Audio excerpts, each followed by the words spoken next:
Lisa Goodwin, and I am Mission Hope's President CEO. So I am especially grateful for our Hope Tribe givers. The community is so important to our sustainability. So blessed to have you with us. We just hope that you'll be blessed as you hear all the wonderful things that are happening in Nicaragua thanks to your support.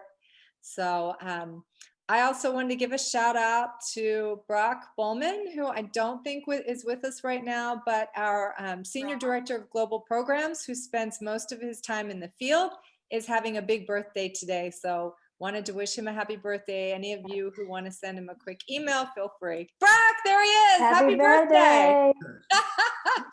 What are you guys doing? Just celebrating Nicaragua and your birthday. What else would we be doing? Yay! Ready? Awesome. The big 30. Wait, before we get started, should we just all sing a quick happy birthday to him? Oh, good stuff. Yeah. It's from Elisa. Hey, who's a good singer in the group? Who wants to start us singing happy birthday to Brock? Addie, can you do it for us? I'm not a good singer, but I'm happy to be embarrassed right now. Okay, awesome. Happy birthday to you. Happy birthday to you. Happy birthday to Brock. Happy birthday to you. Beautiful. Thank you so much for my surprise today. You're welcome. It's my favorite cupcake. I got you 4 different ones to make sure you have one you really liked. So enjoy. Everyone's in for a treat hearing from Tamara. Amen to that. Bye, Brock. All right, folks. Well, I just wanted to welcome everybody. I'm going to pass it on to Adeline, and I'm really excited to be a part. All right. Like Elisa said, my name is Adeline. I am the Senior Director of Donor Experiences for Mission Hope, which basically means I do all things trying to connect our donors with the work overseas and help you really understand exactly what is going on. And one of the ways that we are doing this is through these quarterly Hope Tribe meetings with local leaders. This is our very first one, so thank you for being a part of it. And for those who are going to be watching it later, thank you so much as well for being a part of Hope Tribe. We want to use these meetings to really teach you and show you what all your contributions are going toward and how you're having an impact. So thank you so much. Our first local leader is Tamara Lopez. She is the Nicaragua Country Director, and she has been with Mission Hope for 6 years and worked with us. And I have known about Tamara for a number of years, long before I began working with Mission Hope, and got to meet Tamara through Brock, my husband, who's 30 today. When Brock heads up all of the global programs, and he used to get off of phone calls with Tamara and just say, oh my gosh, she is so on top of everything, just so thorough, and just anything that Brock would want to say, she's thought of it. And we are so fortunate to have her. And I can say that since working with Mission Hope and working with her more directly, I couldn't agree more with all that Brock said. So Tamara is going to do a presentation for you to just give you an update on the work in Nicaragua.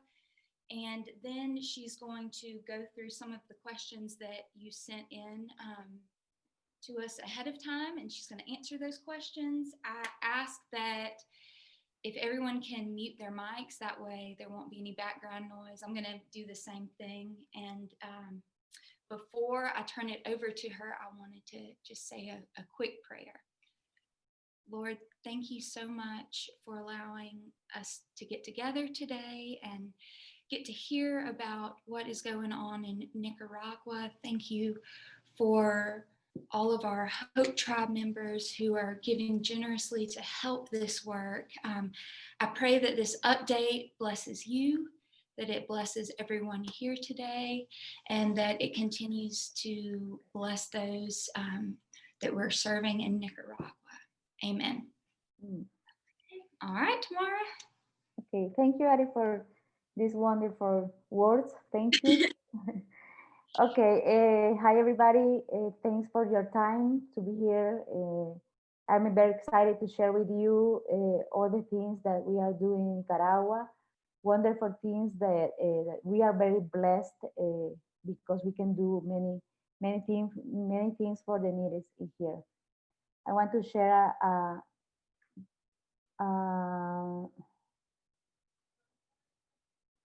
presentation. Okay, this is the update for the programs in Nicaragua. This year have been challenging for everyone due to the pandemic. However, in Nicaragua, we had the opportunity to continue working in the project. One of the most solid projects that we have is the health. In the community of Kansas City, we have a clinic that offers free health care. In this place, we are receiving more than 70 patients per month. This is very important for the population because the main hospital is 1 or 2 hours in both from their communities. And most of them don't have the economic capacity to travel there. So this is very important for them. They can get access for medicines, dental care, and health, in medical attention. So far, we have approximately 500 families have access to medicines in 21 villages. We can see in the pictures the dispensers of the communities. They sell medicine in their communities. So 500 families have access in 21 villages. When we start this project, we were only in 5 villages. So we are very excited and happy for this achievement because many people can have access to this. And we plan to expand into more villages. We can see other people from other communities. We can see Don Juan from Macantaca. He is one of them, the best buyer that we have. And Doña Paula, who is from Macantaquita in Macantaca. It's important to mention that in September we hired a new doctor. He's from the area and he speaks the mosquito language. So this is great for the program because people that doesn't speak Spanish can have the better communication with the doctor. She is Johaisi, or odontologist, and she offered her services in the clinic.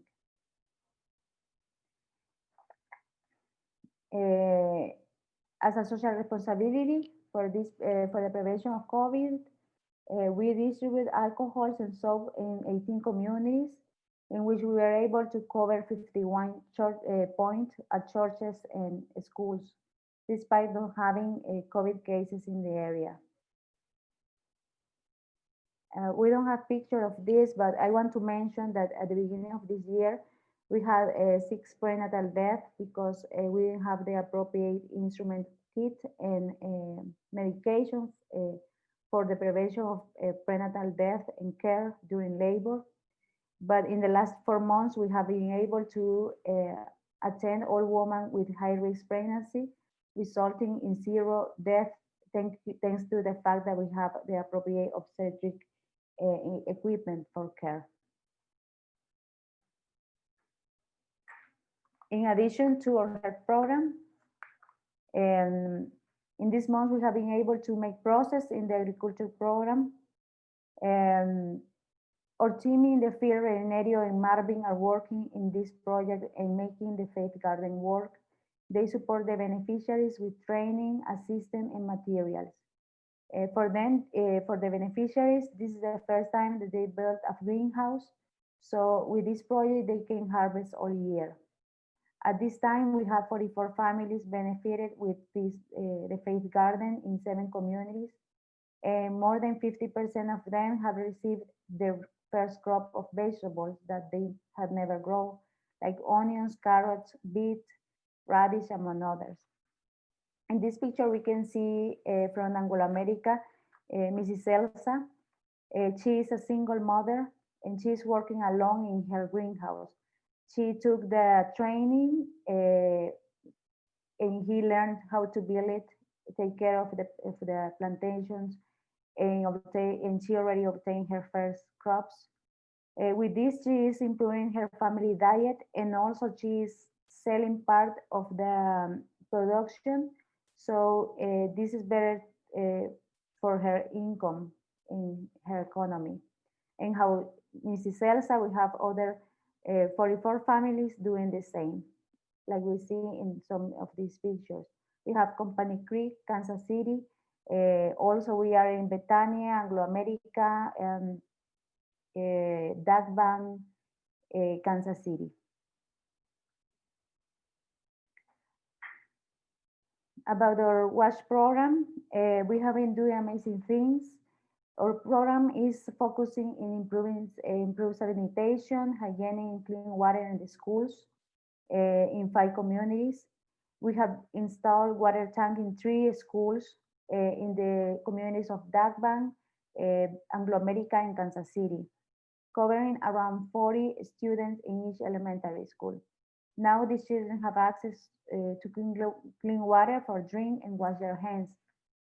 Besides of this, we are working with the leaders of the villages. As we can see in the pictures, they travel to Managua to train. We train them about a water system in sanitation. The idea of this is to do a sustainable project in which in the future they can build their own system to improve the quality of the water they consume and promote good practices of hygiene and sanitation. We are planning to teach them in situ how to build the systems, the supply chain, and other important topics to promote the program.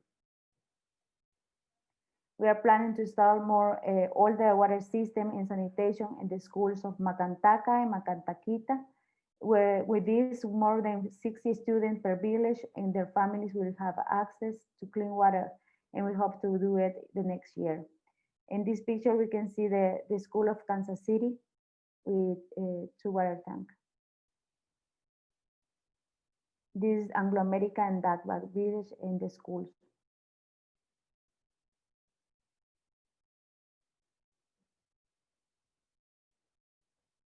We train them too to use the water filter. In some families that they have the water filters and for the school too, when we distribute them.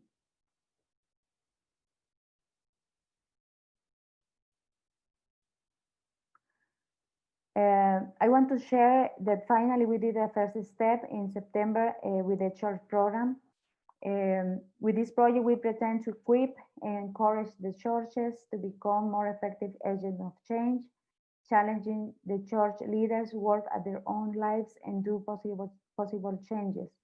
So the long-term goal of the training program is to see the local churches sustainably care for their own communities without our help. In this program, all the churches will be involved, Moravian, Catholic, and Pentecostal. In this picture, we can see our Pastor Alvaro visiting the communities in September. He talked with all the church leaders and the community leaders too, and they are very excited for the program. Even other communities want to join us in the training.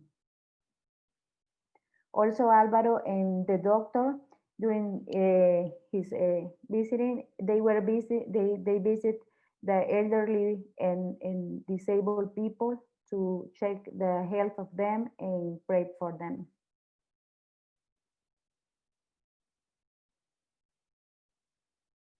This is Alvaro in Kansas City Village with Pastor Pedro and Agustin. In September the last year, to finish, September the last year, we rebuild the Annie Drinkwater Elementary School. With this construction, more than 40 students and 2 teachers have a better place to study, which is safe for them, and it offers the condition of hygiene and sanitation. We installed 2 water tanks, as we see in the last picture. There, and we can cover all the students. They can use it, the water, and also their families too.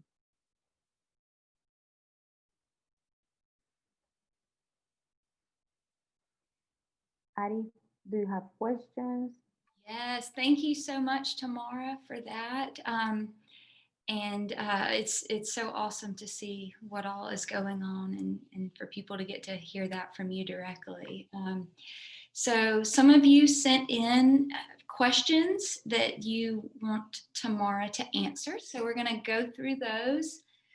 The first question is, are there community events where the farmers and community meet at a central location? If so, how frequently? And are you seeing and hearing changes in the topics of conversation at the gatherings because of the work being done? Yeah, farmers used to meet in the cooperative. Most of them produce cocoa, beans, and rice.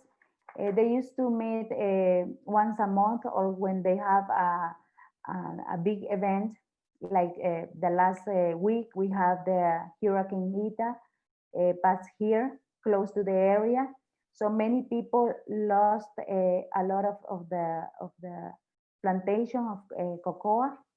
So in the future, will be a big problem for them, because this is the main, for many of them, this is the main income in their economy. Mm-hmm. So they used to meet once a month, or when they have a big event. Not all of them participate in the agriculture program that we have in the Faith Garden. However, they talk about the support of the organization for the training to the farmers about commercialization of grains, the green gardens, and techniques about agriculture that we are doing in the villages. Even many of them want us to repeat the first training about the Faith Garden, how to build it and how to take care of it. Okay, cool. Well, this next question may kind of piggyback off of that one, but do people market their produce and animals and goods to each other? And are they able to bring some income and resources to their villages to support their efforts and be more self-sustaining and reduce the issues that they face in the area? Yes, they do. They market their products to each other, because they don't all grow the same, or so this gives income to their families. Even with our agriculture project, many beneficiaries grow vegetables for the first time.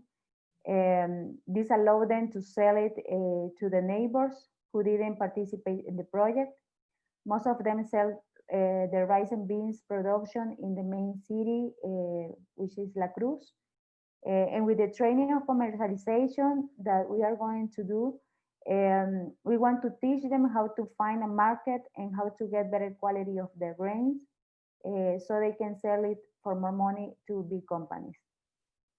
And that's huge. It really becomes sustainable. That it's so awesome. So awesome. Yeah. Actually, we bring many of the leaders, of farmers leaders, to a training in the big company the name is Empadro, and they export grains to US, Canada, and Costa Rica. So the idea is that all the farmers can see how this works. Yeah. And how what is the quality that they need to sell to the rice and beans to the big companies. So cool. Yeah. So, okay, next question. Are there equal levels of interest in education between men and women, older and younger people? And whatever the answer is, why is that the answer? Okay. In the last 3 years, we offered the Alphanic program. guided to children over 10 years old and adults who couldn't go to the school. It was an opportunity for them to get the elementary school diploma in 3 years. So in this program, more than 150 people per year participate. Most of them were women. However, there was also a lot of participation of men. The reason why more women are interested in education is to help their children with their homework, with their schoolwork. Mhm. So in this area, most men go to the field to work, and women stay with the children. And also we heard stories about women who are single mothers and want to study to manage grain production themselves. Okay. I bet a lot of people can relate to that here in the US now when, everything's been shut down and a lot of people have been having to do homework with their kids and it's a struggle. It's a struggle. Yeah. You need to, yeah. It is. Okay, next question. What are you most proud of related to the work you are doing? Okay, as Christian, I have the mission to serve others. This is why I'm here. I am very proud to be able to serve the needy through my work, which gives me the possibility of seeing the impact of this work through life improvements for people in the community. Yeah, we're so thankful to have you and that you're there doing that. Okay, last question. What are 2 things that you have learned that surprised you? Okay, I have learned to be humbler, charity, and serve to others. It is a source of gratitude to see the need that many people have and still survive. I'm surprised by the joy, the faith, and the hope that is in their heart. All this make me remember why I'm here, and it fills me with joy and learning every day to serve others. Yeah. Well, Tamara, thank you so much for being with us today, for everything that you are doing. We're very, very fortunate to have you. And to Hope Tribe, it's a good name, bringing hope. For all the Hope Tribe members who are here with us today or watching this at a later date, thank you so much for what you're doing. This wouldn't be possible without you. You are truly making a difference in the lives of people around the world. We will be sending out a short survey in the next few days for you to give any feedback about this meeting, what you would like to see. We want to continuously improve these meetings for you and make sure that they are giving you the best experience possible, and really letting you know what's going on around the world. So stay tuned for that. And we'll have another Hope Tribe meeting next quarter with another local leader. Hope you have a great rest of the week and a good weekend. Thank you again for everything. Thank you, Ari. Thank you, everybody, for your support to Nicaragua. God bless you. Thank you, Tamara. Thank you.